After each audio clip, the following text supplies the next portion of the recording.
Melayang serindit di atas permatang, merbah berkicau di hujung muara. Pemanis kata, selamat datang. Awal bismillah, pembuka bicara.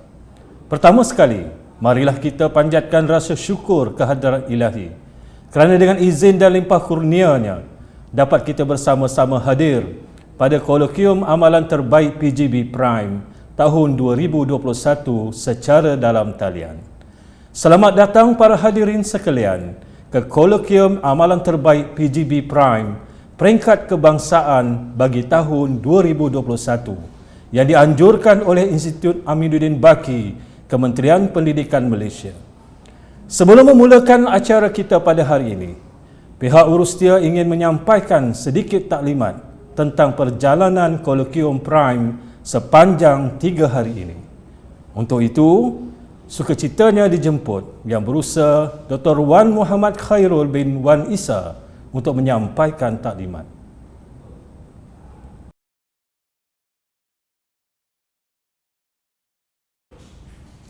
Assalamualaikum warahmatullahi wabarakatuh dan salam sejahtera serta selamat datang kepada semua pembentang dan peserta kolokium amalan terbaik PGB Program Residensi dan Immersion atau ringkasnya Prime peringkat kebangsaan tahun 2021. Sidang hadirin sekalian, kolokium Prime pada kali ini akan berlangsung selama 3 hari, iaitu bermula hari ini, hari Rabu 20 Oktober 2021 sehingga hari Jumaat 22 Oktober 2021. Penganjuran kolokium Prime bertujuan mewujudkan satu medan perkongsian amalan terbaik dalam kalangan PGB baharu. Pelaksanaan kolokium ini diharapkan dapat mengetengahkan pemimpin pendidikan baharu yang berjaya sebagai pemimpin instruksional dan perubahan di sekolah serta seterusnya dapat memberikan impak yang positif kepada kemenjadian murid dan pencapaian sekolah. Sepanjang tempoh 3 hari kolokium ini berlangsung, sidang hadirin akan disajikan dengan sesi ucap tama, perkongsian pengetua cemerlang, 10 pembentangan utama dan 32 pembentangan selari sebagai menu santapan minda ke arah mencemerlangkan kepimpinan pendidikan abad ke-21. Kesemuanya ini akan dihidangkan kepada sidang hadirin secara dalam talian melalui saluran YouTube rasmi Institut Aminuddin Baki. Untuk makluman sidang hadirin, di ruangan description siaran ini dan juga siaran-siaran bagi slot yang lain, ada disediakan 5 pautan, iaitu pertama, pautan pendaftaran kehadiran harian peserta. Kedua, pautan pendaftaran iSijil. Ketiga, pautan buku program. Keempat, pautan jadual kolokium dan senarai pembentang serta pautan yang kelima iaitu borang penilaian untuk setiap slot siaran kolokium. Mohon sidang hadirin untuk klik pada pautan-pautan berkenaan. Semoga kolokium Prime pada kali ini dapat memberi manfaat kepada sidang hadirin sekalian. Selamat mengikuti kolokium amalan terbaik PGB Prime peringkat kebangsaan tahun 2021. Sekian daripada saya. Assalamualaikum dan terima kasih. Kembali kepada pengacara majlis. Terima kasih diucapkan kepada Yang Berusaha Dr. Wan Muhammad Khairul bin Wan Isa atas taklimat itu tadi.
mencari timba si anak dara di bawah sarang burung tempua.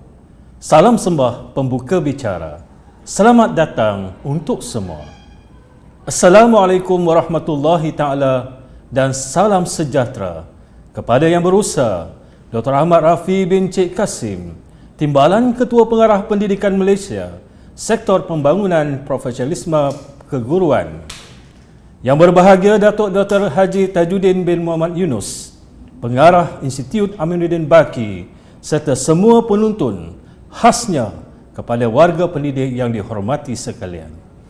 Sekali lagi, kita bertemu dalam kolokium amalan terbaik PGB Prime, peringkat kebangsaan bagi tahun 2021, yang dianjurkan oleh Institut Aminuddin Baki, Kementerian Pendidikan Malaysia. Tema kolokium pada tahun ini ialah mencemerlangkan kepimpinan pendidikan abad ke-21. Sidang penonton yang dihormati sekalian, sebagai pembuka tirai acara pada hari ini, marilah bersama-sama kita mengaminkan bacaan doa yang akan dipimpin oleh Yang Berusaha Dr. Ahmad bin Husin.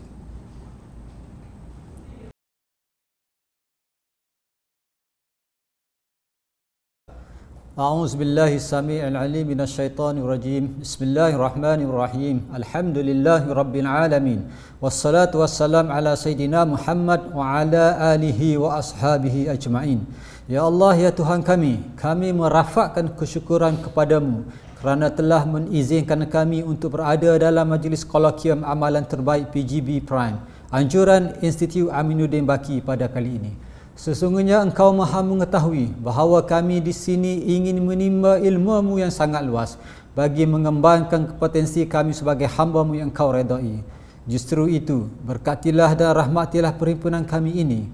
Kurniakanlah kepada kami ilmu-Mu, sinarilah hati-hati kami dengan cahaya dan hidayah-Mu. Semoga dengannya kami mudah menerima dan menghayati serta mengamalkannya. Ya Zal Jalali wal Ikram, kurniakanlah juga kepada kami kesihatan anggota, kecergasan minda dan ketenangan jiwa. Semoga dengannya kami mampu mendepani cabaran, berdaya saing dan mampu mengangkat martabat diri, keluarga, organisasi dan negara. Lindungilah juga diri kami, ahli keluarga kami, rakan-rakan kami serta warga organisasi kami daripada segala wabak penyakit yang berbahaya. Rabbana atina fid dunya hasanah wa fil akhirati hasanah wa qina azaban nar. Wa sallallahu ala sayidina Muhammad wa ala alihi wa sahbihi wa sallam walhamdulillahi rabbil alamin. Sidang penonton yang dihormati, seterusnya, sama-sama kita ikuti ucapan alu-aluan oleh Yang Berbahagia Datuk Dr. Haji Tajuddin bin Muhammad Yunus, Pengarah Institut Aminuddin Baki, Kementerian Pendidikan Malaysia.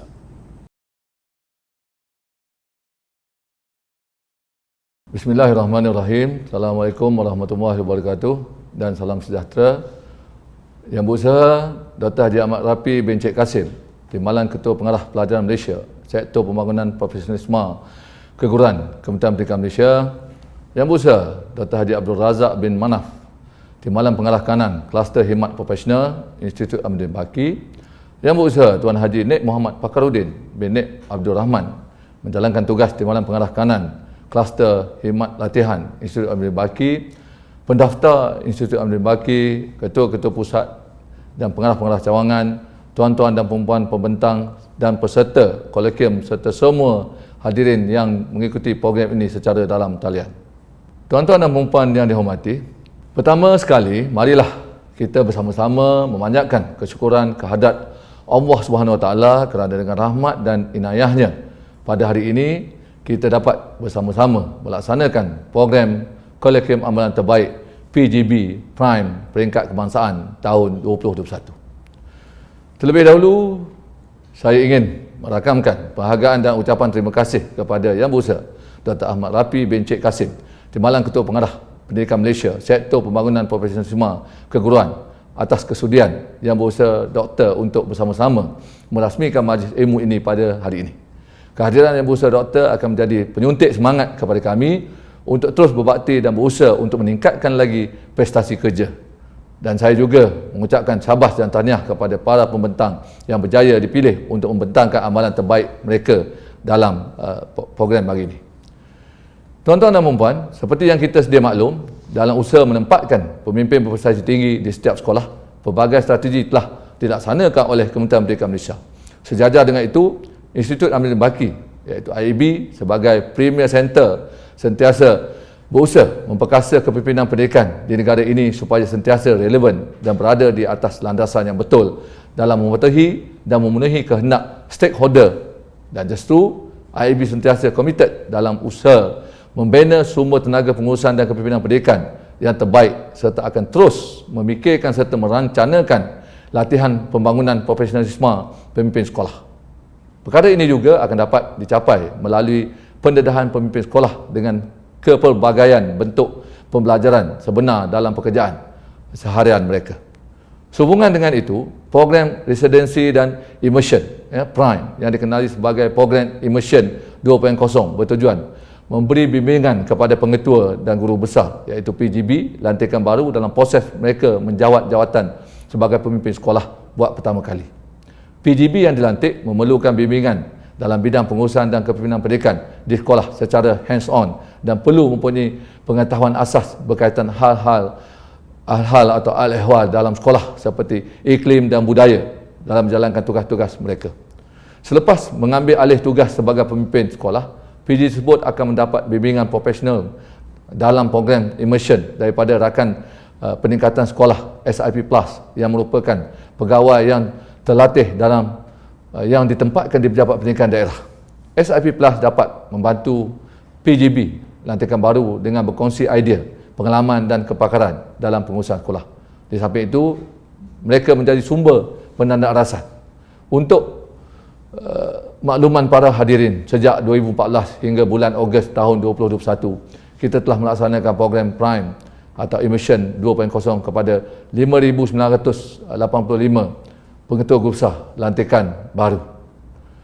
Pengetua besar yang telah diberi latihan melalui program MPQER dan PRIME haruslah sentiasa dibugarkan sama ada daripada segi pengetahuan, kemahiran maupun nilai. Sejajar dengan itu, IAB akan melaksanakan tindak susul selepas program immersion berakhir. Program tindak susul ini bertujuan untuk memantapkan keupayaan dan kompetensi pemimpin sekolah. Pensyarah IAB yang terlibat akan mengadakan pertemuan secara berkala dengan PGB lantikan baru untuk membantu mereka dalam memimpin dan mengurus sekolah. Pendekatan coaching dan mentoring akan digunakan untuk tujuan ini. PGB lantikan baru juga akan dapat pengukuhan ilmu melalui program pembangunan berterusan yang dilaksanakan oleh Institut Amir Baki. Tuan-tuan dan puan-puan yang saya hormati, amalan perkongsian ilmu merupakan satu mekanisme ke arah mencapai kecemerlangan dan sangat penting untuk kita budayakan dalam tugas seharian. Dengan ini, ilmu tersebut akan terus dapat diperkaya, disebar luas dan semakin berkembang. Sehubungan dengan itu, kolokvium ini dirancang dengan tujuan mewujudkan satu medan perkongsian amalan terbaik bertemakan mencemerlangkan kepimpinan abad ke-21 dalam kalangan PGB lantikan baru. Kita berharap perkongsian pengalaman daripada para pembentang dapat meningkatkan pengetahuan, kemahiran dan nilai kepada PGB lantikan baru. Kolokvium ini dapat mempertengahkan PGB baru yang berjaya memimpin perubahan dan memberi impak yang positif kepada kemenjadian murid dan pencapaian sekolah. Ruang perkongsian yang diberi kepada PGB baru yang membentang dapat menyuntik semangat dan memperkukuhkan jati diri sebagai pengurus dan pemimpin institusi pendidikan dalam menghadapi cabaran pendidikan masa kini. Pengetahuan, kemahiran, nilai dan pengalaman para pembentang dapat menjadi suri teladan kepada pengetua guru besar lain, khususnya pengetua guru besar baru. Tuan-tuan dan puan-puan yang dihormati, harapan saya agar semua PGB lantikan baru dapat mempamerkan amalan pengurusan dan kepimpinan terbaik dalam organisasi masing-masing, berlandaskan ilmu dan pengalaman yang telah diperolehi. Selain itu, diharapkan PGB akan terus memperlengkapkan diri dengan ilmu terkini demi pembangunan profesionalisme berterusan yang dapat merangsang pemikiran bagi melaksanakan pembaharuan. PGB juga perlu melihat kepimpinan sebagai satu tanggungjawab dan amanah, bukan sebagai satu keistimewaan yang melayakkannya berada pada kedudukan tinggi dalam hierarki sekolah. Oleh itu, PGB perlu banyak menggunakan kuasa kepakaran dan rujukan, bukan bergantung kepada kuasa sah dan kuasa paksa semata-mata. Pemimpin itu juga mampu melaksanakan perubahan dengan membangunkan potensi warga sekolah melalui tindakannya memberi motivasi dan inspirasi yang sepatutnya memberi impak kepada keberkesanan sekolah. Sebuah sekolah memerlukan ketua yang sensitif dan berupaya menerajui organisasi serta mempamerkan kualiti kontemporari yang membawa perubahan yang secukupnya kepada sekolah. Sebelum saya mengundur diri, saya ingin mengucapkan terima kasih sekali lagi kepada Yang Berusaha Dr. Ahmad Rafi bin Cik Kasim dan tahniah kepada para pembentang amalan terbaik. Saya juga mengucapkan syabas kepada jawatankuasa pelaksana yang telah bekerja keras bagi menjayakan program ini. Harapan kami semoga Kolokvium ini dapat memberi nilai tambah dan mempertingkatkan lagi kesedaran kita semua terhadap peranan masing-masing sebagai pemimpin pendidikan. Dengan ini akan merangsang diri untuk membuat perubahan di organisasi yang dipimpin selaras dengan tuntutan semasa, insya-Allah. Sekian, wabillahi taufiq wal hidayah. Assalamualaikum warahmatullahi wabarakatuh. Majlis merakamkan setinggi-tinggi perhanggaan dan terima kasih kepada Yang Berbahagia Datuk Dr. Haji Tajuddin bin Muhammad Yunus, Pengarah Institut Amiruddin Baqi atas ucapan tadi. Sidang penonton yang dihormati, seterusnya, marilah kita amati dan hayati ucapan perasmian Kolokvium Amalan Terbaik PGB Prime Peringkat Kebangsaan tahun 2021 oleh Yang Berusaha Dr. Ahmad Rafi bin Cik Kasim, Timbalan Ketua Pengarah Pendidikan Malaysia, Sektor Pembangunan Profesionalisme Keguruan.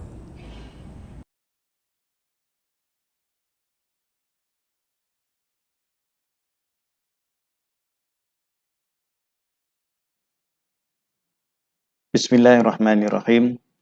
Assalamualaikum warahmatullahi wabarakatuh dan salam sejahtera. Tuan-tuan dan puan-puan yang dihormati sekalian, alhamdulillah, setinggi-tinggi kesyukuran kehadrat Allah Subhanahu Wa Taala kerana dengan limpah kurnia dan izinnya kita dapat bersama-sama di dalam Kolokvium Amalan Terbaik Pengetua dan Guru Besar ataupun PGB Prime Peringkat Kebangsaan bagi tahun 2021. Saya merakamkan setinggi-tinggi ucapan tahniah dan penghargaan kepada semua PGB yang telah mengikuti program Prime pada tahun 2020 dan tahun 2021. Tahniah juga kepada tuan-tuan dan puan-puan PGB di atas pembentangan dan perkongsian amalan terbaik dalam kolokvium ini. Semoga hasil perkongsian ilmu ini akan memberi manfaat kepada PGB keseluruhannya. Tuan-tuan dan puan-puan, hasrat yang terkandung di dalam ajakan kelima Pelan Pembangunan Pendidikan Malaysia atau PPPM 2013-2025 adalah untuk memastikan pemimpin berprestasi tinggi ditempatkan di setiap sekolah. Justru, sebagai institusi latihan kepimpinan, IAB telah melaksanakan pelbagai program untuk memastikan hasrat tersebut dapat direalisasikan. Antara program yang dilaksanakan ialah meningkatkan kompetensi PGB baharu melalui bimbingan dan latihan secara berterusan. Sehubungan dengan itu, program residensi dan immersion ataupun Prime yang telah dilaksanakan bermula pada tahun 2014 yang bertujuan untuk memberi bimbingan kepada PGB lantikan baharu dalam proses mereka menjawat jawatan sebagai pemimpin sekolah buat kali pertama. Tahniah diucapkan kepada IAB di atas usaha tersebut dan hasilnya pada hari ini kita dapat bersama-sama dalam satu perkongsian amalan terbaik hasil daripada program tersebut. Tuan-tuan dan puan-puan yang saya hormati sekalian, kejayaan sesebuah sekolah tidak hanya diukur dengan pencapaian akademik semata-mata. Kemampuan pemimpin sekolah menterjemahkan keberhasilan murid dari segi intelek, rohani, emosi dan jasmani sebagaimana yang dihasratkan dalam falsafah pendidikan kebangsaan juga menjadi indikator penting bagi kejayaan sesebuah sekolah. Oleh itu, kolokvium ini juga merupakan medan perkongsian amalan terbaik dalam mengurus dan menambah baik sekolah. Projek penambahbaikan dan intervensi yang dilaksanakan oleh rakan-rakan PGB diharap dapat mencetuskan idea untuk diaplikasikan di sekolah masing-masing mengikut kesesuaian. Melalui kolokium ini juga, tuan-tuan dan puan-puan dapat mencambahkan pemikiran dengan sesi diskusi profesional dalam kalangan peserta. Rangkaian kerjasama dapat dibina hasil pertemuan dalam kolokium ini. Matlamat kolokium ini adalah untuk menonjolkan aspek kepimpinan dan kreativiti PGB dalam melaksanakan program atau aktiviti untuk penambahbaikan sekolah. Pelaksanaan program atau aktiviti penambahbaikan ini memerlukan PGB menguasai kemahiran menganalisis situasi dan juga risiko bagi merancang strategi yang berkesan. Pelaksanaan program ini memerlukan PGB menetapkan visi dan misi, membina pasukan, menyusun gerak kerja, membimbing, memantau dan menilai keberkesanan projek yang dilaksanakan. Hal ini merupakan langkah permulaan bagi PGB baharu menggarap keupayaan mengurus diri dan mengurus sumber manusia yang terlibat. Kemahiran mengurus ini diperoleh melalui bimbingan yang dilaksanakan oleh PGB mentor serta konsultasi oleh rakan peningkatan sekolah ataupun SIP Partner Plus. Sesi ini menyediakan PGB yang baharu dilantik dengan pengalaman memimpin sekolah. PGB baharu berpeluang memerhati dan merefleksi peranan sebenar pemimpin melalui job shadowing yang dilaksanakan. Melalui aktiviti bimbingan, permentoran dan job shadowing, diharapkan agar PGB dapat belajar dan memanfaatkan pengalaman berkenaan semasa menjalankan tugas. Segala input semasa mengikuti program Prime akan mengukuhkan pengetahuan dan kemahiran sedia ada serta meningkatkan kompetensi tuan-tuan dan puan-puan sebagai PGB. Sesuai dengan kedudukan tuan-tuan dan puan-puan sebagai peneraju sekolah yang sentiasa dirujuk oleh warga sekolah, maka tuan-tuan dan puan-puan perlu bersedia dengan pelbagai alternatif tindakan bagi menyelesaikan masalah tersebut.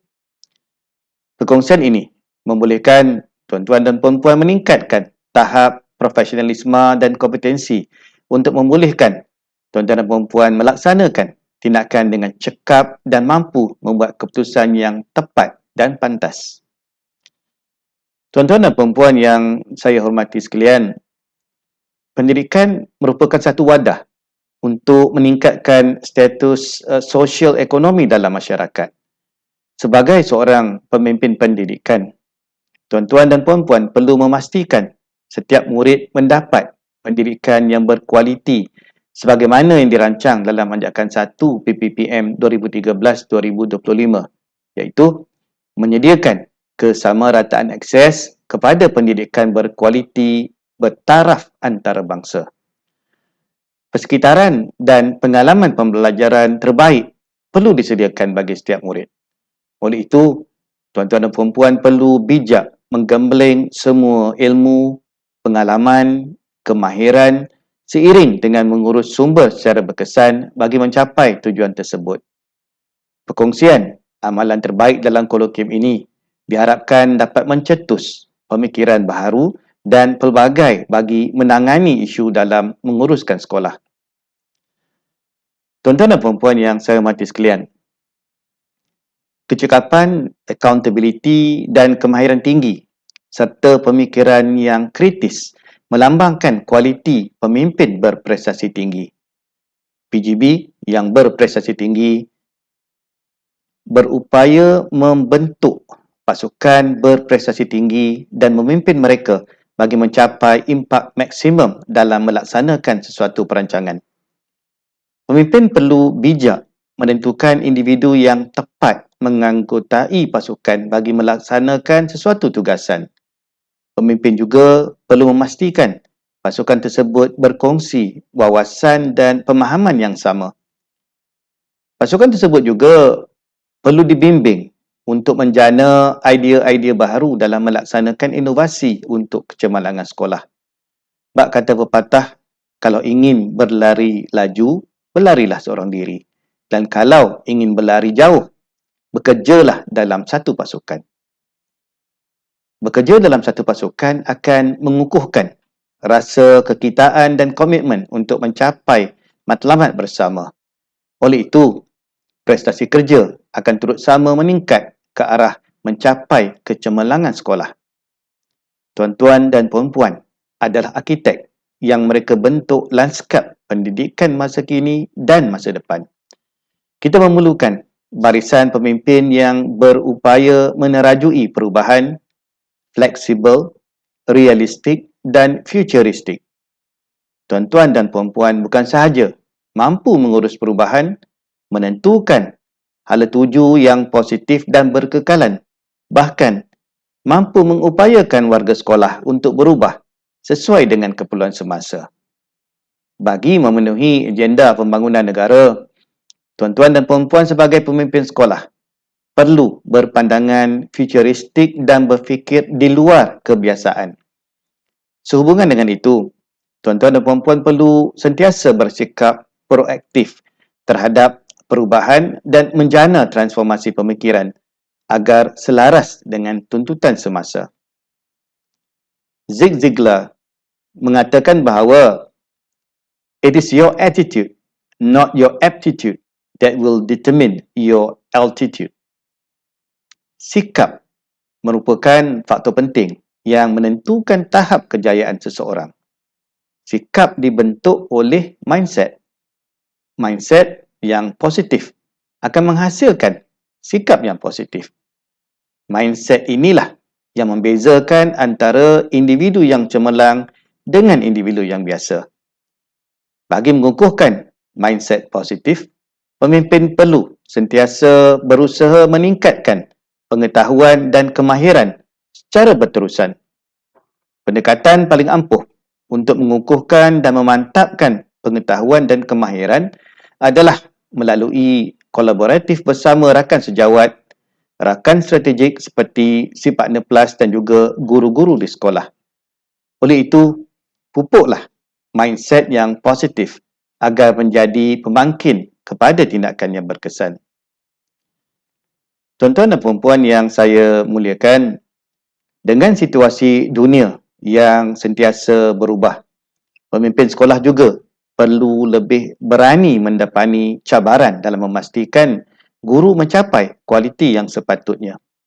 Kaedah cuba jaya bukan lagi satu pendekatan yang paling sesuai dalam mendepani perubahan masa kini. Kolokium ini menyediakan pilihan himpunan intervensi yang boleh diadaptasi mengikut kesesuaian bagi merungkai kekusutan dalam mengurus perubahan. Kegagalan bukan satu pilihan. Oleh itu, pelbagai sumber pengetahuan dan amalan terbaik boleh dijadikan panduan untuk meminimumkan risiko kegagalan.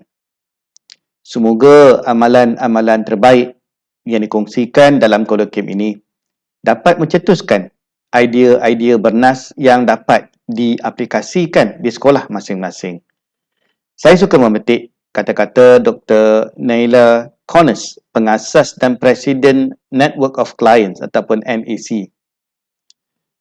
Pemimpin yang hebat memahami bahawa dalam setiap individu tersimpan sesuatu yang boleh membuatkan mereka menjadi luar biasa.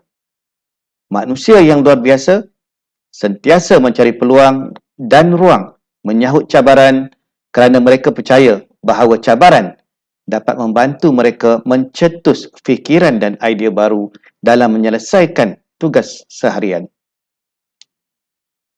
Sesungguhnya tuan-tuan dan puan-puanlah manusia luar biasa tersebut yang diperlukan oleh Kementerian Pendidikan Malaysia dan negara bagi melonjakkan kecemerlangan pendidikan negara ke persada dunia. Akhir kata dengan lafaz mulia, Bismillahirrahmanirrahim. Saya merasmikan kolokium amalan terbaik PGB Prime peringkat kebangsaan tahun 2021. Sekian, wabillahi taufiq wal hidayah. Wassalamualaikum warahmatullahi wabarakatuh. Terima kasih. Majlis merakamkan setinggi-tinggi penghargaan dan terima kasih kepada Yang Berusaha Dr. Ahmad Rafi bin Cik Kasim atas ucapan perasmian sebentar tadi. Semoga dapat menyuntik semangat kepada pemimpin pendidikan untuk terus memikul dan melaksanakan amanah yang diberikan dengan cemerlang. Sidang penonton yang dihormati sekalian, acara pada pagi ini diteruskan lagi dengan penyampaian ucap utama oleh Yang Berusaha Encik Naharuddin bin Osman, Pengarah Pendidikan Negeri Perlis. Sebelum itu, majlis memohon untuk memperkenalkan Yang Berusaha Encik Naharuddin bin Osman. Yang Berusaha Encik Naharuddin bin Osman telah memegang jawatan sebagai Pengarah Pendidikan Negeri Perlis sejak tahun 2020. Sebelumnya, beliau berpengalaman menjadi pengetua di 3 buah sekolah di negeri Perak sejak tahun 2014, iaitu di Sekolah Menengah Kebangsaan Cangkat Lada, Kampung Gajah, Sekolah Menengah Kebangsaan Sultan Yusuf, Batu Gajah dan Sekolah Menengah Sains Teluk Intan. Encik Naharuddin telah mengikuti kursus Prime pada tahun 2014. Oleh itu, sama-sama kita ikuti ucapan utama daripada Yang Berusaha Encik Naharuddin bin Osman. Bismillahirrahmanirrahim. Assalamualaikum warahmatullahi wabarakatuh. Salam #09educators. Jadi saya mengalu-alukan kehadiran tuan-tuan dan puan-puan untuk bersama-sama saya dalam sesi perkongsian kolokium amalan terbaik Prime peringkat kebangsaan anjuran IAB.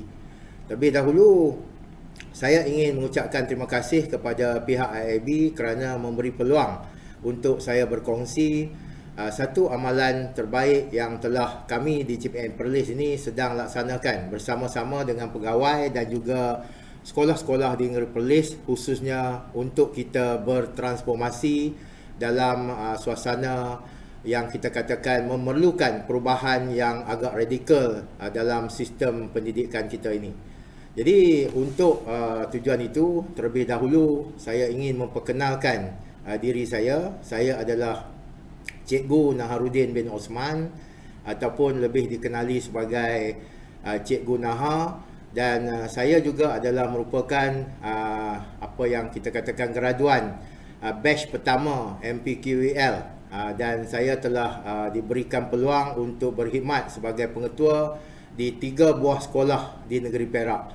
Jadi sebelum saya menjadi pengarah pendidikan Perlis ini bermakna DNA saya ini adalah DNA pengetua, dan dengan pengalaman-pengalaman yang ada itulah maka saya sedang pada ketika ini memimpin 104 buah sekolah di negeri Perlis ini.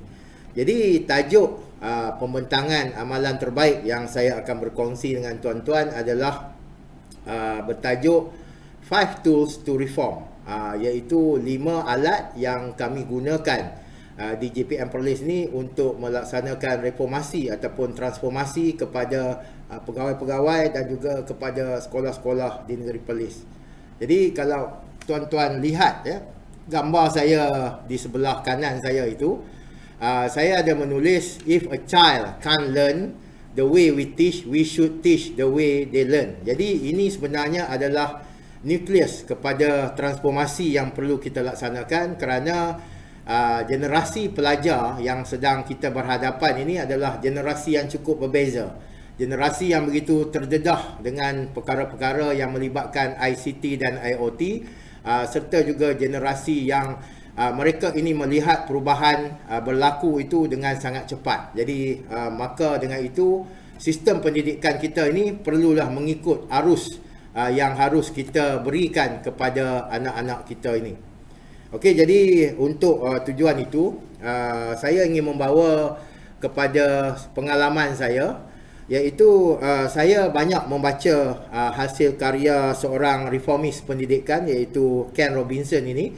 Kita boleh membaca buku-buku beliau, kita juga boleh melihat YouTube beliau, pembentangan mengenai idea pendidikan, dan antara buku yang saya baca adalah buku Creative School yang menjadikan saya melihat kepada sistem pendidikan yang ada di negeri Perlis ini perlu melalui satu perubahan. tetapi perubahan itu masih lagi mengikut acuan PPPM dan juga beberapa pekeliling yang telah ditetapkan oleh Kementerian Pendidikan Malaysia. Jadi isu yang saya hendak timbulkan, kenapa saya mengeluarkan 5 tools ini adalah isu the lost generation yang dilihat bakal berlaku bukan sahaja disebabkan oleh pandemik COVID-19 ini, tetapi kalaupun bukan adanya pandemik COVID-19 ini, akan berlaku isu lost generation ini disebabkan oleh sistem pendidikan yang ada itu tidak bersedia ataupun tidak correlate dengan perubahan yang berlaku di dalam dunia pada masa kini. Jadi disebabkan itu Ken Robinson ini beliau banyak bercakap tentang lost generation dan bagaimanakah kita di sekolah, kita sebagai seorang guru, kita sebagai seorang pemimpin perlu bersedia untuk memastikan yang generasi yang kita ajar ini, yang berhadapan dengan kita ini, yang memerlukan pengetahuan, memerlukan kemahiran, memerlukan pengalaman dan memerlukan nilai-nilai ini tidak akan menjadi generasi yang tertinggal ataupun dipanggil lost generation. Maka dengan itulah kami melihat bahawa perlunya kita memberikan beberapa peralatan supaya guru-guru kita ini dapat berubah. Kerana senario yang sebenarnya yang berlaku di kebanyakan bidang pendidikan ini, kita menyuruh sekolah-sekolah menyuruh guru-guru ini berubah, tetapi kita tidak menyediakan satu alat untuk mereka ini berubah. Jadi mereka ini tidak tahu di manakah mereka seharusnya bermula, bagaimanakah mereka ini hendak berubah dan apakah elemen-elemen perubahan yang mereka perlu lihat. Dan kemudian yang paling penting sekali adalah bagaimana mereka hendak sustainkan perubahan itu. Maka dengan itulah kita di JPN ini telah membina 5 alat ini untuk membantu guru-guru kita. Dan 5 alat ini sebenarnya bukanlah alat yang baharu, tetapi alat yang kita dapat daripada pelbagai sumber yang kadang-kadang ada di antaranya yang memang telah pun biasa digunakan oleh guru-guru kita ini. Okey, jadi bertitik tolak daripada inilah maka kita menghasilkan 5 alat untuk reform ini. Tetapi sebelum itu tuan-tuan dan puan-puan, saya juga ingin membawa kepada satu pendekatan yang kami telah berikan kepada sekolah, iaitu merupakan salah satu support system kepada pihak sekolah supaya apabila mereka hendak melaksanakan perubahan ini tidaklah berlaku secara hentam kromo saja. Mereka perlu ada satu guideline tentang proses perubahan itu dan juga tentang apakah KPI yang akan mereka cuba capai pada penghujungnya. Jadi untuk tujuan itu maka kami telah membuat beberapa kajian melihat kepada persekitaran yang ada, membuat kajian kualitatif dan sebagainya. Maka JPM Perlis telah menghasilkan #09educators taxonomy.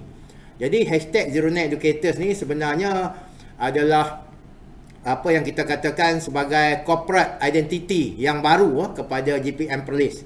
Jadi ini merupakan satu pulling factor untuk menarik guru-guru kita, dan juga untuk menarik anak-anak kita supaya mereka ini melihat kepada proses transformasi yang kita cadangkan kepada sekolah-sekolah ini.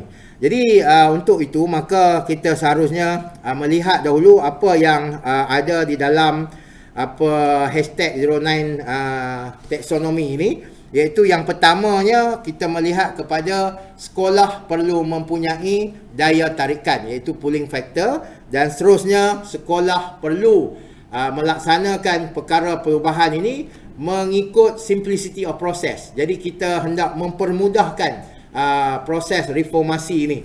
Jadi untuk tujuan itu maka ada 3 stages utama, iaitu proses scan, proses redesign dan juga proses end result. Yang mana scan ini adalah analisis dan juga fokus. Proses redesign ini adalah redesign content dan juga redesign approach, dan juga end result ni adalah impact dan juga appreciation. Jadi ini adalah intipati utama yang perlu dilaksanakan oleh pihak sekolah dalam mereka hendak membuat transformasi.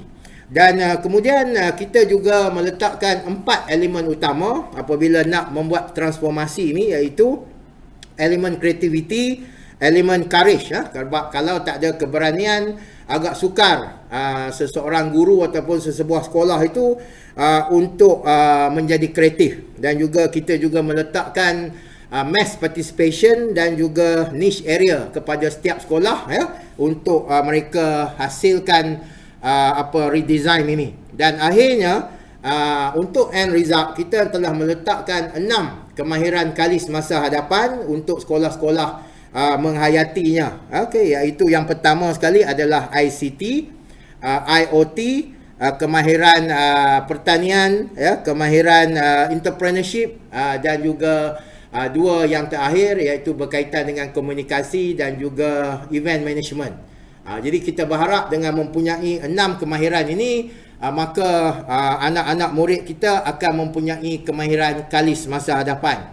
Dan di bawah itu kita telah meletakkan satu tagline yang menjadi pengharapan kita bahawa guru-guru hendaklah bekerja keras untuk mencapai transformasi ini. Sekiranya mereka tidak sanggup untuk bekerja keras, maka adalah tiba masanya untuk mereka meninggalkan bidang pendidikan ini. Kerana sekiranya mereka tidak mahu melaksanakan transformasi, maka akan berlakulah generasi yang kita panggil sebagai lost generation ini. Selain daripada hashtag 09 Taxonomy ini, kita di JPM Perlis ni juga melihat guru di peringkat mana pun mereka, di peringkat PGB maupun guru novice ini, mereka perlu didedahkan kepada leadership domain. Jadi kita telah menghasilkan hashtag 09 leadership domain untuk membantu guru-guru kita melihat kepada 16 elemen yang perlu mereka kuasai sekiranya mereka hendak menjadi instructional leader ataupun pemimpin instructional yang berkesan. Okey, jadi untuk itu maka ada dua lah guideline ataupun support system yang telah kita turunkan kepada pihak sekolah untuk membantu mereka melaksanakan proses transformasi ini, iaitu yang pertamanya hashtag 09 Taxonomy, yang keduanya adalah hashtag 09 leadership domain. Okey, seterusnya kita perlu melihat pula kepada apakah objektif untuk kita menghasilkan 5 tools ini. Okey, yang pertamanya apabila kita hendak menghasilkan sesuatu perubahan ini, kita bukan sahaja perlu melihat kepada tugasan yang cikgu-cikgu itu kena laksanakan, tetapi kita juga perlu untuk menunjukkan kepada guru-guru itu bahawa menjadi guru ini bukan hanya bertugas, tetapi ianya adalah merupakan satu tanggungjawab. Yang mana ini akan kita lihat sebagai satu aspek yang lebih luas, yang lebih besar bila kita bercakap tentang tanggungjawab. Dan insyaAllah 5 tools ini akan membantu guru-guru ini untuk melihat perbezaan di antara tugasan dan juga tanggungjawab. Seterusnya ianya juga melibatkan long term plan, iaitu perancangan jangka panjang yang melibatkan kepada pembangunan diri guru. Jadi guru akan dapat melihat bagaimana mereka ini perlu learn, unlearn dan relearn untuk mereka mendapat pengetahuan dan juga kemahiran serta juga pengalaman bagi mereka menguruskan pembelajaran yang mereka akan sampaikan kepada anak-anak murid mereka. Okey, seterusnya kita melihat juga kepada target ataupun kepada fokus supaya target kita ini bertepatan.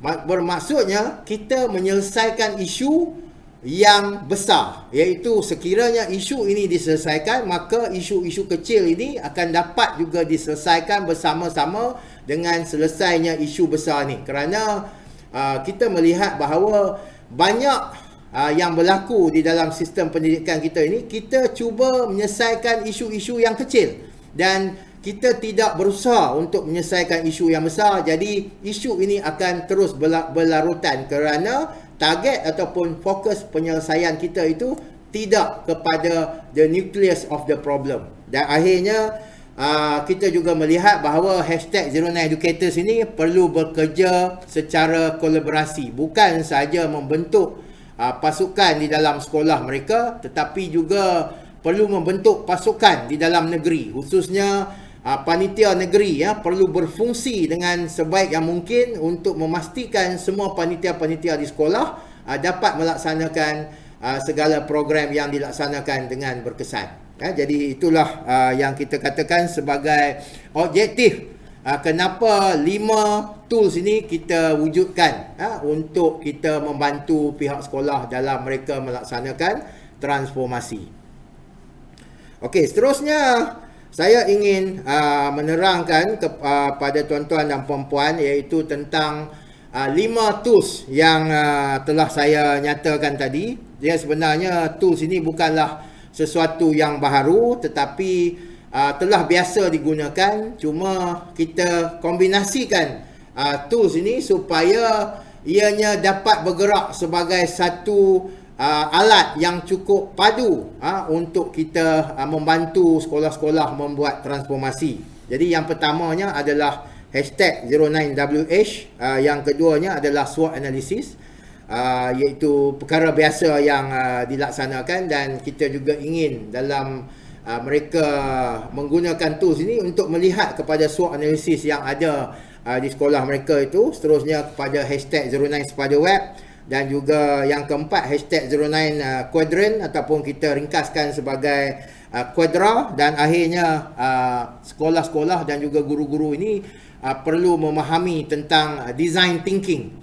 Ya, bila kita hendak melakukan perubahan, sebenarnya apa yang dipikirkan oleh orang yang akan ditransformasikan itu. Sekiranya kita memahami proses design thinking mereka itu, maka lebih mudah untuk kita menguasai mereka, untuk kita mempengaruhi mereka supaya mereka sama-sama bertransformasi dengan pihak kita. Okey, jadi inilah WH yang pertama, iaitu kita membawa guru-guru ini untuk refleksi. Ya, bukan saja guru-guru, bahkan pegawai-pegawai di JPN juga pada saya perlu dibangunkan. Jadi kita menggunakan hashtag #09WH, iaitu yang pertama sekali kita melihat where, di manakah kita berada sekarang. Ini untuk refleksi. Kan di sinilah maka akan terkeluarlah yang Perlis ini berada di ranking yang keberapa dalam SPM, walaupun ranking ni bukanlah sesuatu yang digembar-gemburkan lagi untuk kita lihat, tapi kita nak reflect diri kita ni di mana kita berada. Ya, kalau katakan tentang PLC, sejauh manakah cikgu-cikgu Perlis ni mengadakan PLC? Yang itulah yang kita katakan perlu memberikan data yang seikhlas-ikhlasnya. Okey, seterusnya kita bergerak juga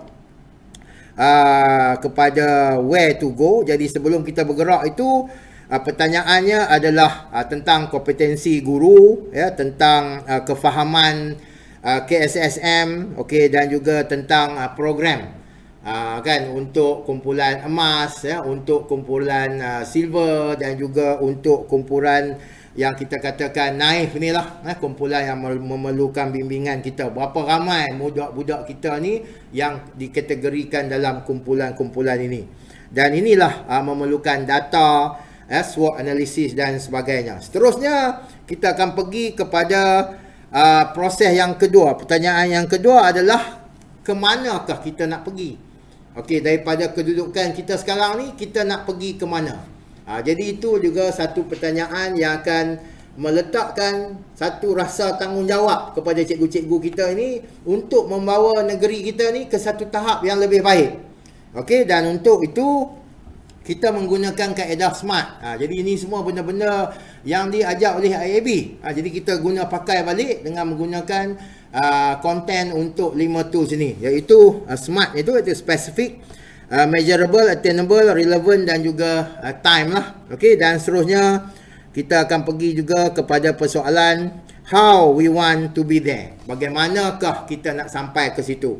Jadi di sinilah maka akan timbulnya berbagai-bagai program yang akan dilaksanakan oleh sekolah-sekolah dan juga guru-guru. Jadi yang inilah yang kita katakan kita perlu ada produk yang kreatif, kita perlu ada pooling factor, kita perlu ada support system dan kita perlu ada road mapping kita itu. Dan akhirnya apabila kita telah melaksanakan itu, maka kita perlulah tahu, okay, how we know we have achieved. Bagaimanakah kita tahu kita telah mencapai KPI yang telah kita tetapkan tadi. Jadi untuk ini maka kita memerlukan proses tracking, ya, kita melihat kepada teaching impact dan juga kita juga memerlukan mungkin kita melihat kepada keputusan-keputusan peperiksaan dan akhirnya kita berharap kita akan mencapai goal kita tadi. Iaitu goal kita ni adalah kita nak reform pendidikan kita ini. Tetapi kita bukan nak reform menukar segala-galanya. Kita lebih nak reform kepada content dan juga approach yang kita katakan sebagai redesign tadi. Jadi inilah proses yang pertama. Jadi kalau bengkel-bengkel apa, maka cikgu-cikgu dan pegawai dia akan refleksi diri dia dulu. Jadi hashtag 06WH ni dia lebih kepada untuk reflect diri kita, untuk reflect diri kita. Okey, seterusnya boleh faham tuan-tuan ini simple ya. Sebenarnya benda ni pun dah benda ni bukanlah benda yang baru, benda yang dah lama pun orang buat, cuma kita guna pakai balik semula. Okey, seterusnya dalam kita hendak melaksanakan transformasi ni, hendak tak hendak ya, kita kena melihat jugalah kepada SWOT analysis yang telah sekian lama menjadi analisa sebelum kita melaksanakan pelan strategik. Jadi kalau kita melihat weakness dan juga threat ini, iaitu W dan T ni, maka kita akan dapat melihat issues yang belum lagi kita selesaikan. Okey, dan apabila kita melihat dua perkara ini, maka kita seharusnya juga melihat strength dan juga opportunity, iaitu S dan O ni, sebab di sinilah sebenarnya ada solution, jalan penyelesaian kepada isu-isu yang mungkin bakal timbul.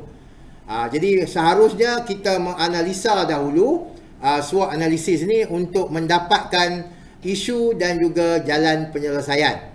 Tetapi again, perkara ini perlulah kita bawa ke satu lagi tools yang lebih detail untuk kita melihat isu-isu yang sebenarnya ada kaitan dengan isu-isu utama di dalam SWOT analysis ini, dan mungkin juga isu dalam SWOT analysis ini adalah isu-isu lama yang tidak dibincangkan dalam keadaan situasi semasa ini. Maka yang ketiganya kita pergi kepada Zero Nine Spiderweb.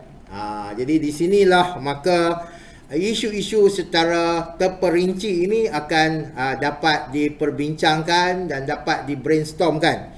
Jadi khususnya untuk isu akademik ini, saya meletakkan iaitu kepada 4 kuadran. Iaitu 1, 2, 3 dan 4. Jadi tuan-tuan dan puan-puan bolehlah meletakkan mengikut komponen-komponen utamanya. Dan kalau kita melihat isu tentang akademik ni adalah dia berkaitan tentang pedagogi, berkaitan tentang program, material dan juga human resource. Jadi kita meletakkan 4 komponen di situ, dan kemudian apa yang terbaiknya di sinilah akan berlakunya proses brainstorming di kalangan pegawai-pegawai kita, iaitu mengikut isu ini. Contohnya isu human resource ini adalah kalau kita katakan tentang kualiti guru. Okey, kualiti guru, jadi itu isunya. Dan kemudian ini adalah isu, okey, dan ini adalah solution. Jadi apakah solution kepada kualiti guru? Jadi mungkin kita boleh katakan kualiti guru ni adalah SKPM G2 yang kita katakan tidak selari, markah yang diberikan itu tidak selari dengan apa yang sebenarnya berlaku dalam bilik darjah. Jadi kita mengandaikan guru-guru ini tidak mempunyai masalah dari segi kualiti pengajaran, sedangkan apa yang berlaku secara realitinya tidak mencerminkan markah SKPM itu. Jadi itulah yang kita boleh lihat, maksudnya banyak isu-isu besar yang kita akan senaraikan, dan yang menjadi kekuatan #09SepajaWeb ini adalah ianya mudah dilihat. Okey, mudah untuk kita buat reference, mudah untuk kita bincangkan, kan. Jadi inilah yang kita katakan tools kita yang ketiga. Okey, jadi yang ini kalau kita bengkel, dia akan ambil masa yang agak lama lah, sebab kita akan pergi satu persatu, dan untuk setiap komponen selalunya kita tidak ambil lebih daripada 5. Kan, kita tidak ambil lebih daripada 5, sebab apa yang kita nak selesaikan ini adalah isu-isu besar sahaja, bukannya isu-isu mikro. Kerana kita yakin apabila isu besar diselesaikan, maka isu mikro ini akan dapat sama-sama kita banteraskan, ya. Okey, dan akhirnya yang keempat, kita akan pergi kepada #09Quadrant, iaitu setelah kita melihat isu, kita melihat solution, maka di solution itulah akan berlakunya program-program. Dan untuk solution ini sebenarnya tuan-tuan boleh menggunakan OPPM untuk menyenaraikan program-program itu. Cumanya untuk kita melihat adakah program-program yang kita buat itu berkesan dan sebagainya, ataupun solution yang kita buat itu bakal berkesan, maka kita gunakan #09Quadrant. Jadi #09Quadrant ini yang pertamanya kita nak melihat kepada planning. Kan, planning kita ni adalah yang pertamanya, contohnya untuk PDPR. Planning kita untuk introducekan pada cikgu-cikgu kita satu software PDPR kita pada setiap minggu. Jadi itu planning dia. Okey, maksudnya kita telah ada plan. Okey, dan seterusnya apabila kita nak check, kita kena tengok adakah planning kita itu mempunyai kreativiti. Kreativiti kita ni bermaksudnya benda itu benda yang baru, benda yang akan memberikan impak yang baik dan sebagainya. Jadi itulah yang kita katakan dalam kreativiti ni kita kena tengok yang pertama sekali aspek happiness, yang keduanya evaluation, yang ketiganya example aku apa dia. Jadi ini adalah elemen-elemen yang kita kena check di dalam aspek kreativiti ini. Okey, seterusnya kita pergi kepada aspek observation. Apabila kita melaksanakan satu perkara, ini adalah PDCA. Observation ni adalah kita nak check adakah apa yang kita buat itu memberikan impak ataupun keberkesanan. Jadi kita akan check melalui effectiveness of the program. Jadi mungkin kita akan tengok berapa ramai cikgu yang akan join program kita ini dan sebagainya. Jadi ini adalah observation, dan ini data-data yang perlu kita kutip, dan akhirnya kita juga perlu melihat impak ataupun worry, kebimbangan diri kita kepada perkara-perkara ini. Dan sekiranya ada kebimbangan, maka apa lagi yang kita kena buat untuk mengatasi kebimbangan itu. Okey, so ini adalah kuadran ataupun 09 Quadra tadi, untuk kita check balik adakah program yang kita laksanakan itu mempunyai 4 elemen ini, 4 elemen of checking ini, ya. Okey, seterusnya ini adalah sesuatu juga yang kita perlu faham lah, iaitu apabila orang nak menerima perubahan ini, maka kita perlu faham macam mana pemikiran dia. Dia bukannya senang-senang tuan-tuan dia nak menerima perubahan. Kita perlu faham, sebab bila kita tahu stages dia, maka kita boleh inject masuk elemen yang betul pada setiap stages itu. Jadi inilah yang saya nak terangkan. Okey, yang pertama sekali adalah discover. Proses discover ini adalah kita nak memberikan dia satu penyataan bahawa dia perlu berubah dengan situasi semasa yang berlaku sekarang ini. Jadi dia pun discover, dia pun sedar yang aku rupanya kena berubah, aku tak boleh lagi buat benda-benda yang sebelum ni aku buat, sebab sekarang ni PDPR, sekarang ini sistem penggiliran yang tak pernah aku hadap sebelum ini. Jadi menyedarkan dia itu satu perkara yang sebenarnya bukan mudah, terutamanya guru-guru yang telah kita katakan sekian lama menggunakan kaedah yang biasa dia gunakan. Tapi untuk golongan yang baharu ini mungkin lebih mudah lagi lah. Golongan guru-guru yang muda ni mungkin lebih mudah lagi. Okey, itu proses yang pertama. sekiranya mereka telah sedar, ya, maka mereka akan pergi kepada proses define. Yang inilah peranan kita. Kita kena jelaskan kenapa yang mereka ni perlu berubah. Apa yang mereka nak kena buat untuk berubah. Apakah pendekatan yang mereka kena belajar. Dan sebagainya. Ini juga sesuatu yang sebenarnya cabarannya cukup tinggi.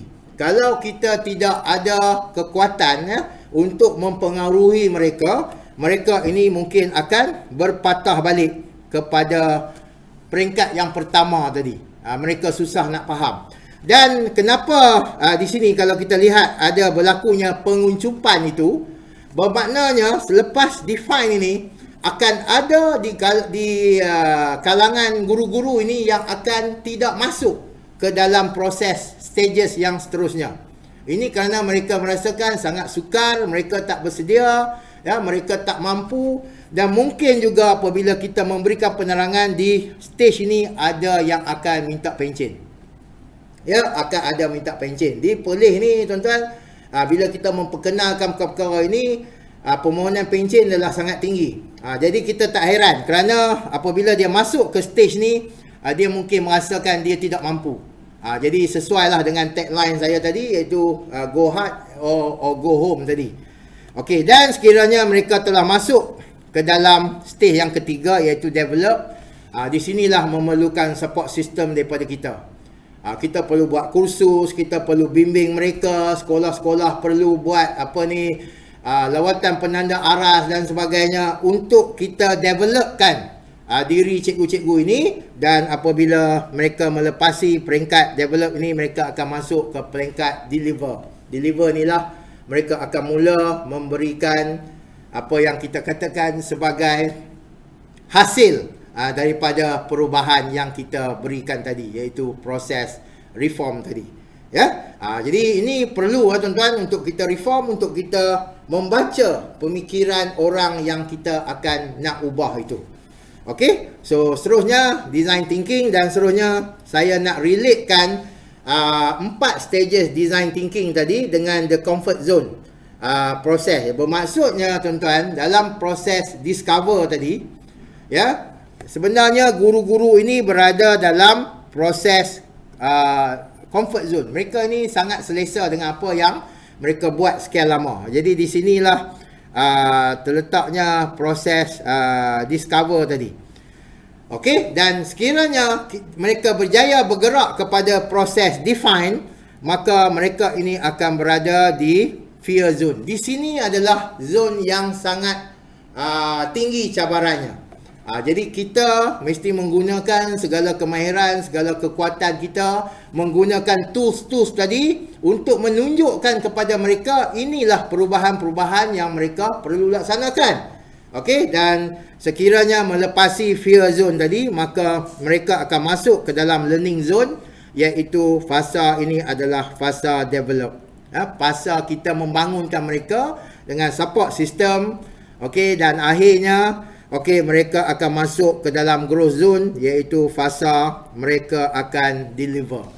Mereka akan mula menyampaikan dengan cara yang baru. Mereka akan meredesignkan space untuk sekolah mereka dan sebagainya.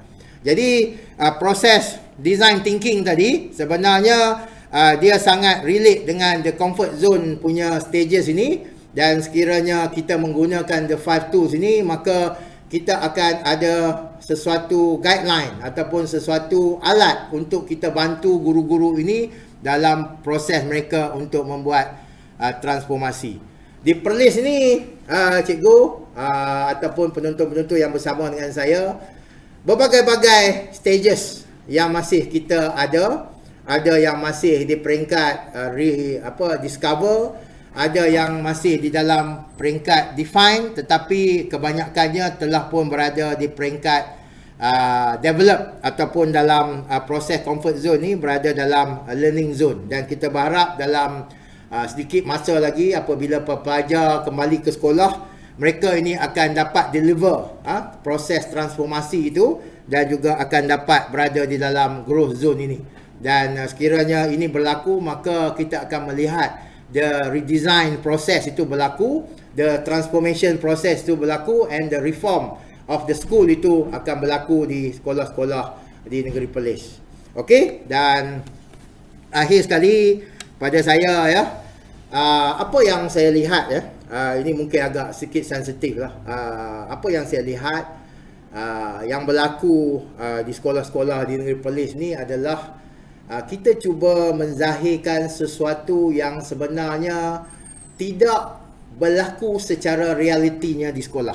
Ya, contohnya apabila kita pergi bertanya tentang kemenjadian murid, maka guru-guru ini akan menunjukkan pelbagai kejayaan murid.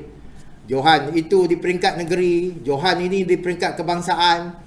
Tetapi apabila kita bertanya sejauh manakah 300 orang pelajar yang berada di sekolah itu telah kita jadikan dia sebagai kemenjadian murid yang sebenarnya, maka kita akan melihat bilangan itu adalah bilangan yang sangat sedikit. Kerana yang mewakili sekolah dalam pertandingan-pertandingan di peringkat yang tertinggi ini adalah mereka yang sama sahaja. Sedangkan pelajar-pelajar lain masih lagi berada di dalam stages yang kita katakan agak merisaukan kita. Jadi sebab itulah maka saya meletakkan di akhir pembentangan saya ini, make sure you are happy in real life. Maksudnya guru-guru seharusnya kita menjadikan murid kita ini yang terbaik secara realitinya. Bukan saja kita mencanangkan hanya 2-3 orang pelajar saja, sedangkan keseluruhannya sekolah kita ini tidak berlakunya reform, tidak berlakunya transformasi dan juga tidak berlakunya redesign untuk kita menghayati supaya tidak ada lost generation yang akan berlaku hasil daripada didikan kita sebagai seorang cikgu. Jadi itu saja yang saya dapat untuk berkongsi dengan tuan-tuan dan puan-puan. Ya, semoga apa yang saya kongsikan ini dapat digunakan. Okey, 5 tools ini bukanlah tools yang hebat pun, tetapi kita telah menggarapkannya supaya dia menjadi satu sistem untuk kita melaksanakan perubahan di negeri Perlis. Sekian daripada saya. Terima kasih kepada IAB, terima kasih kepada yang menonton.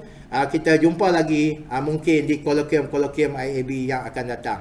Sekian, wabillahi taufiq wal hidayah. Assalamualaikum warahmatullahi wabarakatuh. 09 Educators, the fast moving brand.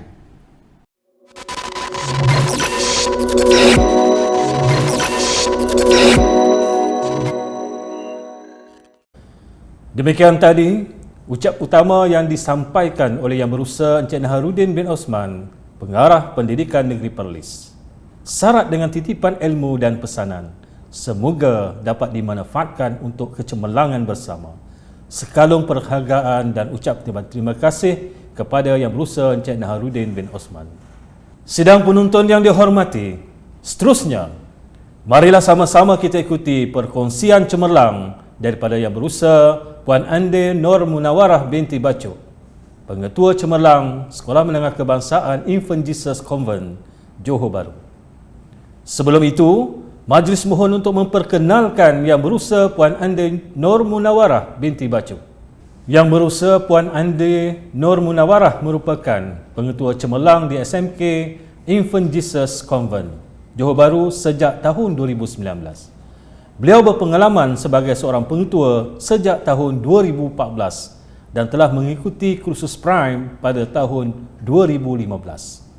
Oleh itu, sama-sama kita ikuti perkongsian daripada Yang Berusaha Puan Ande Nur Munawarah binti Bacok. Bismillahirrahmanirrahim. Assalamualaikum warahmatullahi wabarakatuh. Salam sejahtera warga maya yang dikasihi. Yang berbahagia barisan kepimpinan tertinggi Kementerian Pendidikan Malaysia, Yang Berusaha Barisan Pensyarah Institut Aminuddin Baki, rakan-rakan maya serta para peserta Kolokium Amalan Terbaik Pengetua dan Guru Besar di bawah program Residensi dan Immersion Prime 2021. Alhamdulillah, dengan izin dan limpah rahmat ilahi, kita bersua secara maya menerusi slot perkongsian Pengetua Cemerlang. Pertemuan secara maya Dengan kaedah rakaman tentunya tidak sama dengan pertemuan secara persemuka seperti sebelumnya. Dari cempedak biarlah nangka, dari tidak biarlah ada. Sebarang kekurangan bersebab dari kelemahan di pihak saya dahului dengan permohonan maaf. Semoga perkongsian santai dan seadanya mencapai objektif perkongsian yang dihasratkan. Saya, Andi Nur Munawwarah binti Bacu, memulakan perkhidmatan pada 1 Jun 1990 dan dilantik sebagai pengetua pada 1 Disember 2014. Saya dilantik sebagai pengetua Cemerlang bermula 1 November 2017. Selain daripada melaksanakan tugas hakiki sebagai pengetua, saya juga merupakan ahli jawatankuasa Majlis Pengetua Cemerlang Kebangsaan MPCK mewakili negeri Johor. Saya juga merupakan timbalan setiausaha Majlis Pengetua Sekolah Malaysia Cawangan Johor Bahru, juga memegang portfolio sebagai timbalan pengerusi Puspanita Pendidikan PPD Johor Bahru. Selain itu, saya juga memegang portfolio sebagai timbalan pengerusi Persatuan Judo Negeri Johor dan merupakan pengerusi Majlis Permufakatan Kurikulum Daerah MPKD Bimbingan dan Kaunseling PPD Johor Bahru. Standard Kualiti Pendidikan Malaysia gelombang kedua menetapkan bahawa pengetua merupakan peneraju, pembimbing dan pendorong kepada organisasi. Sejak menjadi pengetua pada tahun 2014 hingga kini 2021, saya telah menerajui 3 buah organisasi. Organisasi pertama, Sekolah Menengah Kebangsaan Kempas. Organisasi kedua, Sekolah Menengah Kebangsaan Muhammad Khalid. Dan organisasi ketiga, Sekolah Menengah Kebangsaan Infant Jesus Convent Johor Bahru. Ketiga-tiganya berada dalam pentadbiran Pejabat Pendidikan Daerah Johor Bahru. Organisasi pertama yang saya terajui ialah Sekolah Menengah Kebangsaan Kempas. Sekolah Menengah Kebangsaan Kempas merupakan sekolah yang terletak di pinggir bandar Johor Bahru. Saya mula menerajui sekolah ini pada Disember 2014 hingga Ogos 2016, iaitu selama 1 tahun 9 bulan. Sekolah Menengah Kebangsaan Kempas merupakan sekolah yang berada pada band 5 sewaktu saya mula menerajui sekolah ini. Tiada pencapaian rekod cemerlang bagi pelajar-pelajar ini dan tiada pengiktirafan sama ada di peringkat daerah, negeri, kebangsaan maupun antarabangsa bagi pelajar-pelajar di sekolah ini. Kehadiran anak-anak di sini juga berada di antara lingkungan 50 hingga 60% sahaja. Organisasi kedua yang saya terajui ialah Sekolah Menengah Kebangsaan Muhammad Khalid.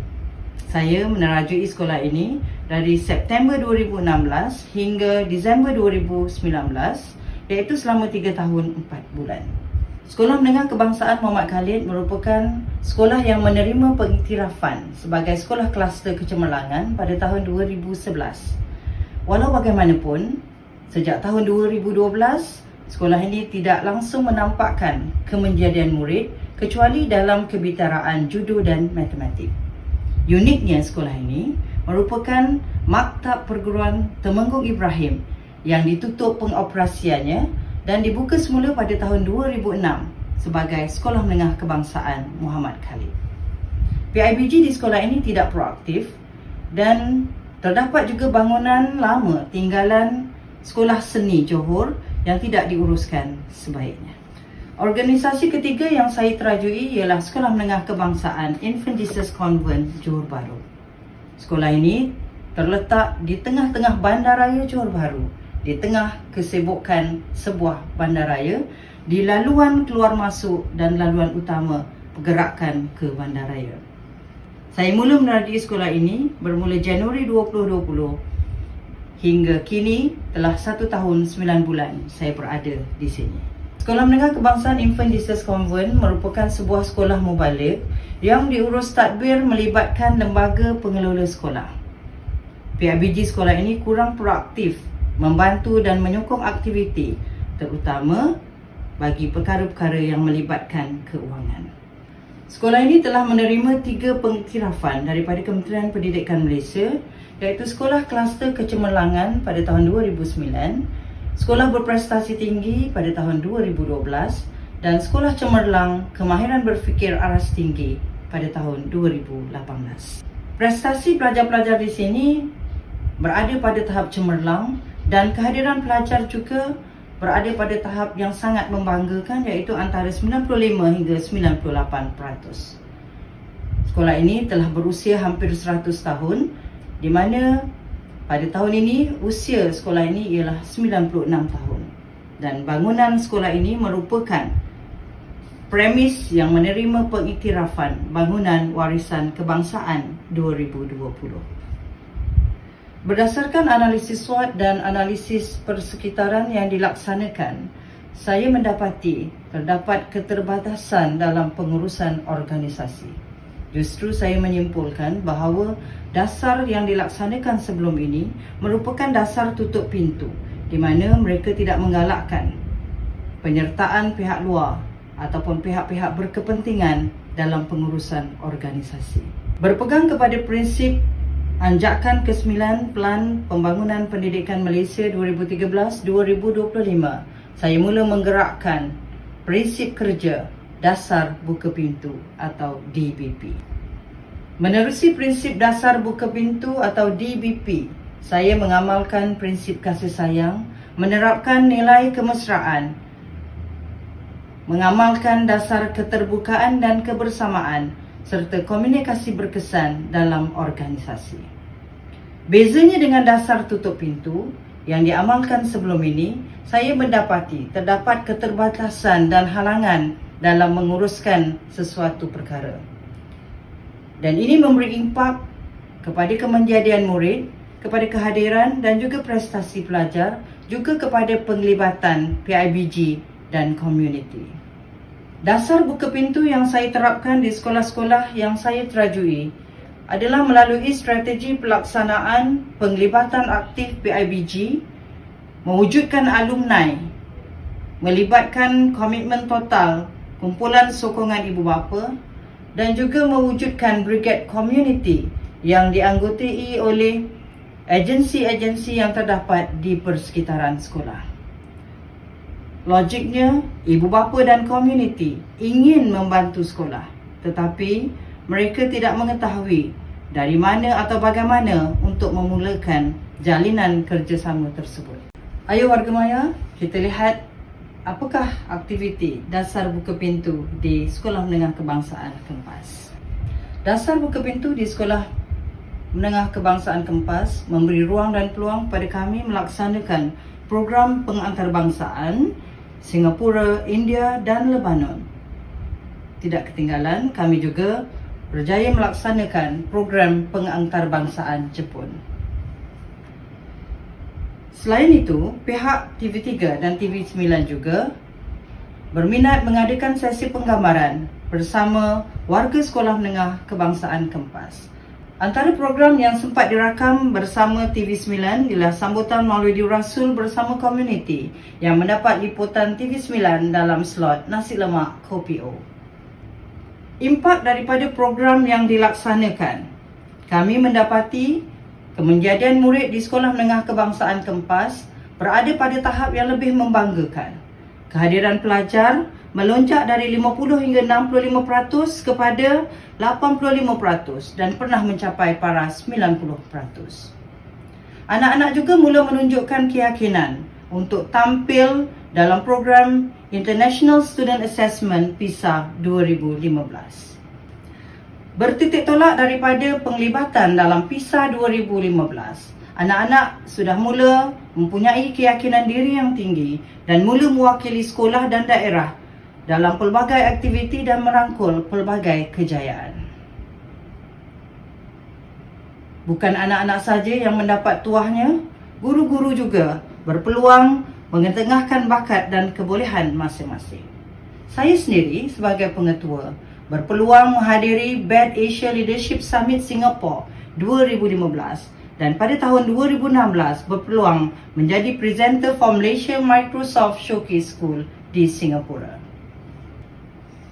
Guru kami Puan Amani, anak perempuan Hari Harun, mewakili Malaysia dalam Digital Education Show Asia for 21st Century Learners 2015, menjadi pemenang Knowledge Construction and Critical Thinking di Barcelona 2015, menjadi pembentang Third International Conference on English Language Teaching dan moderator for Johor First International Leadership Conference. Yang paling ketara, kemuncak kepada impak dasar buka pintu, Sekolah Menengah Kebangsaan Kempas berjaya dijenamakan menjadi Sekolah Menengah Kebangsaan Tan Sri Muhammad Rahmat, mengambil sempena nama seorang negarawan Malaysia yang berasal dari Johor. Sekolah Menengah Kebangsaan Kempas atau Sekolah Menengah Tan Sri Muhammad Rahmat mendapat dana sebanyak RM200,000 daripada Yang Berhormat Ahli Parlimen Pulai pada ketika itu. Warga maya sekalian, marilah kita lihat pula dasar buka pintu di Sekolah Menengah Kebangsaan Muhammad Khalid. Dasar buka pintu di Sekolah Menengah Kebangsaan Muhammad Khalid membuka ruang dan peluang kepada kami warga sekolah untuk menjalin kerjasama pengantarbangsaan bersama Chu University Japan, juga bersama dengan Bunkyo University Japan, dan mengadakan jalinan kerjasama bersama Dinas Pendidikan Provinsi Kepulauan Riau Indonesia dan Sekolah Menengah Negeri 19 Surabaya Indonesia. Selain itu, Pejabat Pendidikan Daerah Temerloh Pahang, Sekolah Menengah Kebangsaan Jengka 6 Pahang, Sekolah Menengah Kebangsaan Undang Jelebu Negeri 9, Sekolah Menengah Kebangsaan Taman Seraya Ampang Selangor, Maktab Rendah Sains Mara Pontian Johor, Sekolah Menengah Taman Renting 2 Pasir Gudang, Sekolah Menengah Kebangsaan Taman Megah Ria Pasir Gudang dan Sekolah Menengah Kebangsaan Medini Johor Bahru mengadakan program penanda arasan di Sekolah Menengah Kebangsaan Muhammad Khalid. Tidak memadai dengan itu, Sekolah Menengah Kebangsaan Kota Masai 2 Pasir Gudang, Sekolah Menengah Kebangsaan Bandar Utama Johor Bahru dan Sekolah Menengah Datuk Osman Awang Johor Bahru mengadakan program immersion dengan Sekolah Menengah Kebangsaan Muhammad Khalid, di mana anak-anak dari sekolah yang berkenaan ditempatkan berada di Sekolah Menengah Kebangsaan Muhammad Khalid untuk belajar bersama anak-anak Muhammad Khalid untuk beberapa tempoh waktu yang dipersetujui. Kami warga Sekolah Menengah Kebangsaan Muhammad Khalid berpeluang mengadakan lawatan kunjung balas ke beberapa destinasi, antaranya ke Sekolah Menengah Kebangsaan Taman Megah Ria Pasir Gudang dan ke Dinas Pendidikan Kepulauan Riau Indonesia. Dasar buka pintu di SMK Muhammad Khalid membuka ruang untuk kami mewujudkan alumni MK.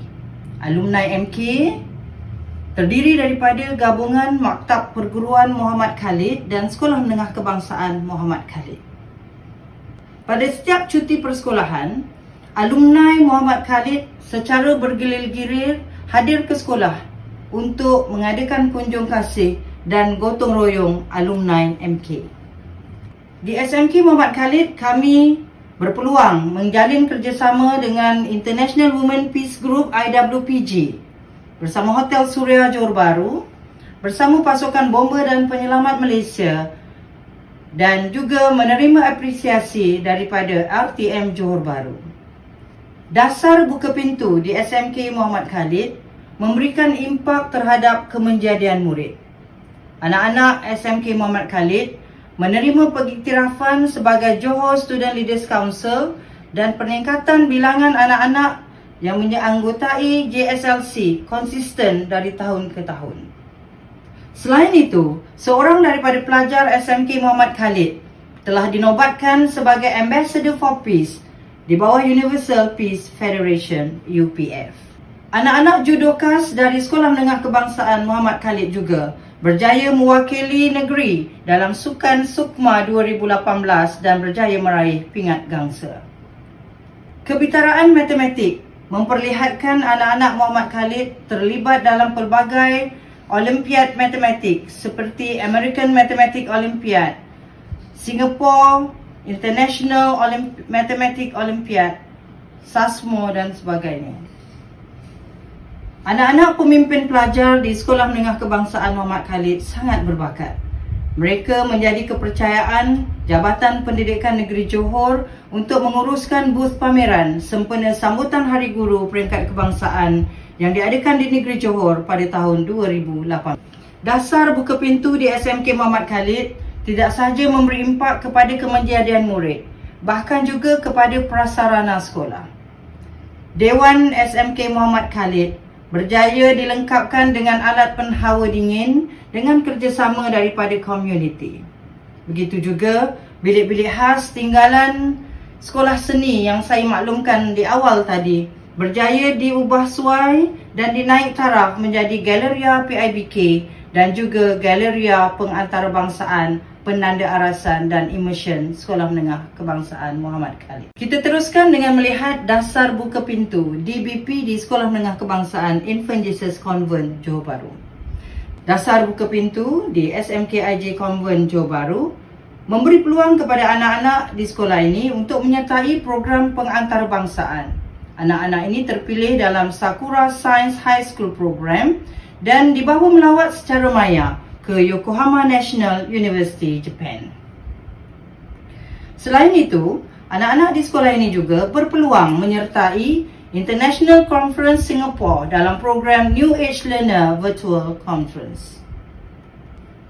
Program jaringan dan jalinan diteruskan secara maya dengan mengundang sekolah-sekolah yang berdekatan ataupun sekolah-sekolah yang berada daripada lingkungan daerah Johor Bahru untuk menjalin kerjasama meskipun secara maya. Antaranya Sekolah Menengah Kebangsaan Skudai Johor Bahru, Sekolah Menengah Kebangsaan St. Andrew Moore, Sekolah Menengah Kebangsaan Carnation Convent Keluang dan Sekolah Menengah Kebangsaan Agama Bandar Penawar Kota Tinggi. Dasar buka pintu di Sekolah Menengah Kebangsaan Infant Jesus Convent memberi peluang kepada anak-anak di sekolah ini untuk diberi bantuan di bawah Yayasan Sultan Ibrahim Johor, terutama bagi anak-anak B40 yang terkesan akibat COVID-19. Dasar buka pintu memberi ruang dan peluang kepada kami untuk mengorak langkah, mendapatkan dana dan juga kerjasama daripada pihak-pihak berkepentingan di luar sana. Antaranya, sekolah kami merupakan sekolah angkat kepada Tenaga Nasional Berhad 2020, Sekolah Angkat Hotel Suasana Johor Bahru 2021 dan Sekolah Angkat Johor English Language Teachers Association Jelta 2021. Dasar buka pintu yang diamalkan di Sekolah Menengah Kebangsaan Infant Jesus Convent membuka ruang dan peluang untuk kami menjalin hubungan akrab bersama PDRM dan Pasukan Bomba dan Penyelamat Malaysia. Menerusi dasar buka pintu, impak terhadap kemajuan murid Sekolah Menengah Kebangsaan Infant Jesus Convent semakin ketara. Antaranya, kami menerima anugerah bilangan penyertaan tertinggi program Pasukan Badan Beruniform JPN Johor 2020. Tempat kelima, Carnival STEM Negeri Johor 2021. Second Asian Energy Youth Awards Ayah High School Level. Pemenang bagi pertandingan video pendek Colours of Science peringkat kebangsaan. Pertandingan tarian Sekolah Menengah peringkat Negeri Johor. Dan Johan English Carnival 2021 Secondary School Johor Bahru District Level. Kini kita lihat pula impak dasar buka pintu kepada keberhasilan sekolah berkualiti. Sekolah Menengah Kebangsaan Kepas berjaya dinobatkan sebagai penerima anugerah Sekolah Ikon PIBK Daerah Johor Bahru 2016, Sekolah Showcase Microsoft 2016-2018 dan Sekolah Hub Frog Asia 2016. Sekolah Menengah Kebangsaan Muhammad Khalid dinobatkan sebagai penerima anugerah Sekolah Ikon PIBK dan anugerah pengurusan PIBG terbaik Daerah Johor Bahru 2017. Selain itu, Sekolah Menengah Kebangsaan Muhammad Khalid juga dinobatkan sebagai penerima anugerah Sekolah Showcase PAK 21 Johor Bahru 2018 dan Negeri Johor 2018. SMK Muhammad Khalid meraih anugerah Sekolah PIBK 5 Bintang Negeri Johor 2018 dan penerima anugerah amalan terbaik PIBK Negeri Johor 2019. Lebih membanggakan, Sekolah Menengah Kebangsaan Muhammad Khalid juga menerima pengiktirafan sebagai penganjur kejohanan judo senior peringkat kebangsaan 2019. 2 tahun menerajui Sekolah Menengah Kebangsaan Infant Jesus Convent, tidak banyak yang sempat saya lakukan. Saya hanya berpeluang dilantik sebagai fasilitator Kebat Kebangsaan 2020, meneruskan pengiktirafan Sekolah Cemerlang Kebat 2020 dan menjadi mentor Sekolah Perluasan Kebat Daerah Johor Bahru 2021. Selain itu, Sekolah Menengah Kebangsaan Infant Jesus Convent juga menerima pengiktirafan Siamyo International School Network dan terkini merupakan Sekolah Transformasi TS25 Kohort 6 2021. Hadirin hadirat warga maya yang dimuliakan, tugas saya sebagai seorang pengetua menuntut komitmen yang pelbagai dalam pelbagai bidang. Saya tidak sekadar melaksanakan tugas hakiki, tetapi mempunyai tanggungjawab dan sumbangan kepada organisasi.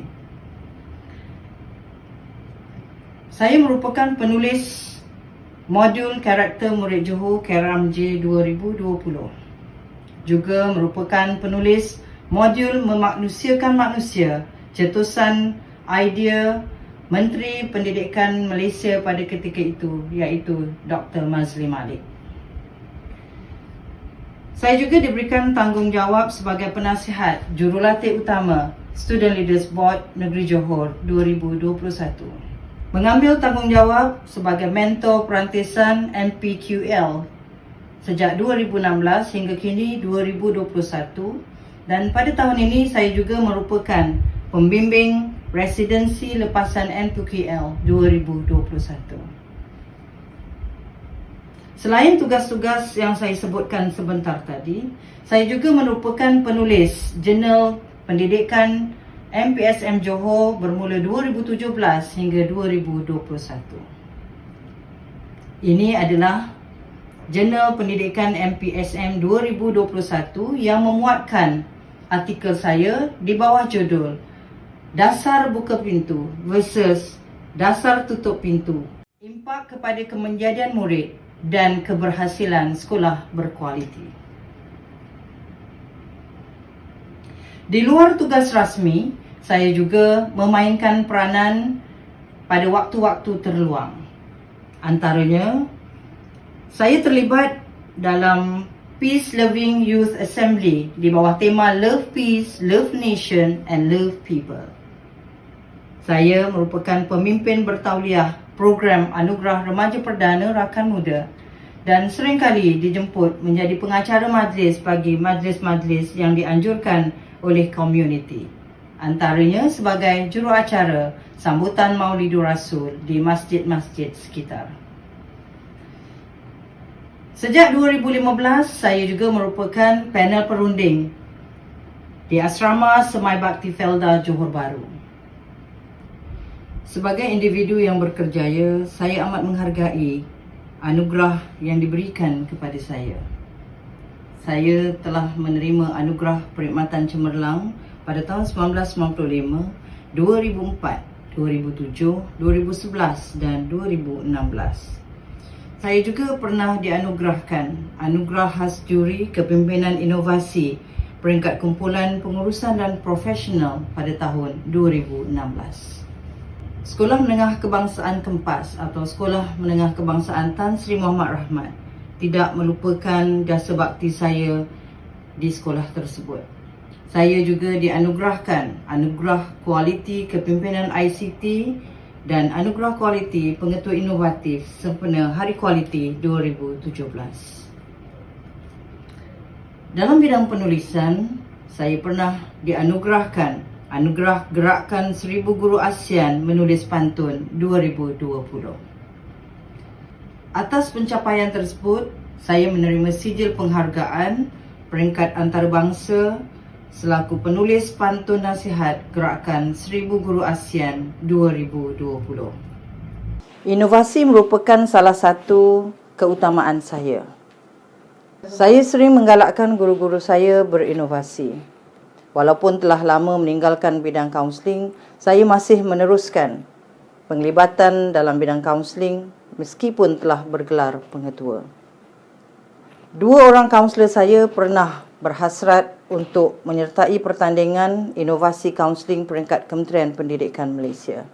Namun sedikit terhalang apabila penganjur menetapkan perlu menyertakan 3 orang peserta. Akhirnya, saya merupakan pelengkap kepada tim kaunselor sekolah saya di mana saya juga turut terlibat dalam pertandingan dan pembentangan inovasi berkenaan. Berpegang kepada prinsip kepimpinan adalah kebersamaan, saya bersama-sama 2 orang rakan kaunselor menyertai pembentangan tersebut dan akhirnya kami berjaya mengungguli pertandingan dengan dianugerahkan pingat gangsa oleh Kementerian Pendidikan Malaysia. Tidak sekadar itu, anugerah inovasi juga diberikan kepada kami oleh Jabatan Pendidikan Negeri Johor pada tahun 2019.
Cikgu Andi yang biasa saya panggil Square Bonda mempunyai personaliti bercorak keibuan dan sentiasa memberi timbang rasa terhadap cadangan yang dikemukakan oleh kami sebagai subordinatnya.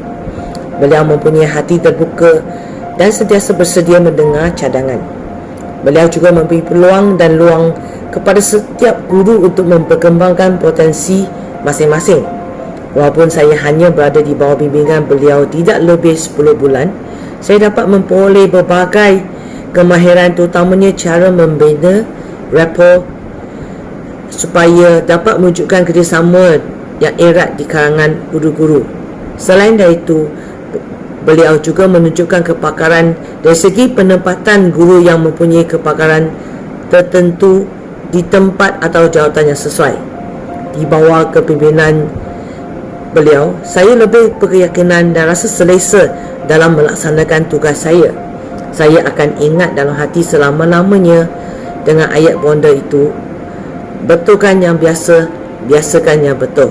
Sekian, terima kasih. Assalamualaikum dan salam sejahtera. Bonda Pengetua Puan Andi Nur Munawara binti Bacok, Pengetua Cemerlang SMK Infant Jesus Convent, merupakan seorang pengetua yang berwawasan, berfikiran strategik, mesra, tegas dan sering mengambil berat tentang anak buahnya. Beliau merupakan seorang yang berkepribadian tinggi, di mana beliau sering berkongsi pengetahuan, kemahiran serta pengalaman untuk membangunkan potensi guru-guru supaya menyumbang kepada organisasi. Beliau yang saya kagumi sentiasa mempamerkan komunikasi yang berkesan serta sentiasa mengekalkan hubungan yang baik dengan pihak luar. Beliau juga sentiasa berfikiran jauh dan sentiasa mengupayakan guru-guru untuk melakukan perubahan. Beliau sentiasa berpesan dalam membuat sesuatu tindakan ataupun keputusan perlu melihat dari helikopter view supaya dapat mengenal pasti risiko, menjangkakan masa depan serta rasional bagi setiap tindakan dan keputusan yang dibuat. Segala ilmu yang dicurahkan, insya-Allah saya akan amalkan. Terima kasih Bonda Pengetua. Dan tahniah pada pihak sekolah telah buat macam-macam pada wajah nanti dan lain tersebut. Terima kasih banyak, you are the best. Konvent terbaik.